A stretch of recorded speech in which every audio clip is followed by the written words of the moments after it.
Stop going to med spas. I'm saying that categorically and unequivocally. Hi, dermatologist here. This creator brings up the recent John Oliver episode where he talks about med spas at length. A lot of people have brought it up to me because I'm a dermatologist who does mostly cosmetic work. That episode of last week tonight was, pretty bang on in the information. There's a lot of content out there about avoiding med spas, and I don't think that all med spas are like, death traps or that all people who run them are like not doing the right thing. And there's a lot of content out there for like clients, for consumers about, how to achieve success or avoid bad outcomes, but I don't think there's a lot of content about people who want to do aesthetics and what they should be doing. So here are some tips if you want to open a med spa or if you want to start doing cosmetic work. Number one, follow the law. This should go for like everybody doing any kind of aesthetics, any kind of medical procedures. Those laws are in place for a reason. And if you are breaking the law, it doesn't matter how much insurance you have, how careful you are, whatever. When the shit hits the fan, which it inevitably will, you are on the hook. Like big money, criminal charges, you are on the hook. There actually was one case that they talked about on Last Week Tonight where they had a janitor doing laser hair reduction. That is illegal. That's dumb. So, yeah, have the correct staff doing the correct stuff in the correct way. If you want to start being an injector and the state that you live in requires you to be an RN and you have an LPN, don't start injecting. Secondly, I think it's a good idea for you to work for somebody else first before opening your own med spa. I see a lot of people out there who, it's like they take a weekend course, they take a this course, a that course, and then they think they can just open a clinic. There's somebody floating around somewhere, an MP, who learned how to do PRP and just opened a clinic doing PRP. This is not a good move for a whole host of reasons. You need experience before you can be the boss.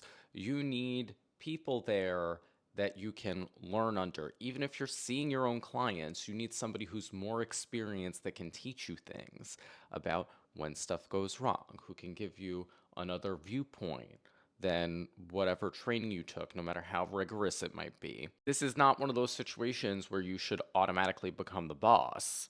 In addition to that, you don't know what you don't know, and you will figure that out as time goes on. One trap that I think a lot of, aesthetic providers fall into is they learn how to do one or two things like injectables or Botox, and they think that's the fix for everything. As I always say, when all you have is a hammer, everything looks like a nail. You don't know what else is out there for your clients that they could be doing. And yeah, I know sometimes it's lost business to say, hey, the best thing for you would be a service I don't provide, but you want people to trust you and to come back. So, yeah, you need to know those things. Next, there is no such thing as cutting corners.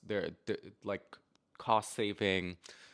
On that episode, they talked about, somebody who was ordering their injectables off of Alibaba, and of course, they ended up being counterfeit, and they made their clients really sick. And there have been multiple cases of that. I don't care how much money you're saving. Those injectables should come from the drug company that makes them.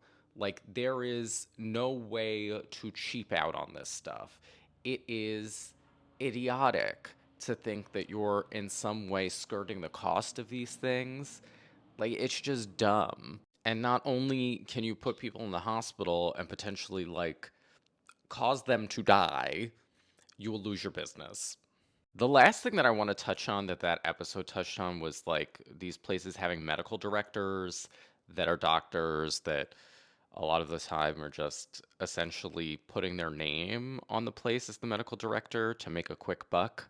And they may not know the first thing about, cosmetics, doing cosmetics. They might be really far away and not even useful at all. If you own a med spa, why would you pay somebody to do nothing?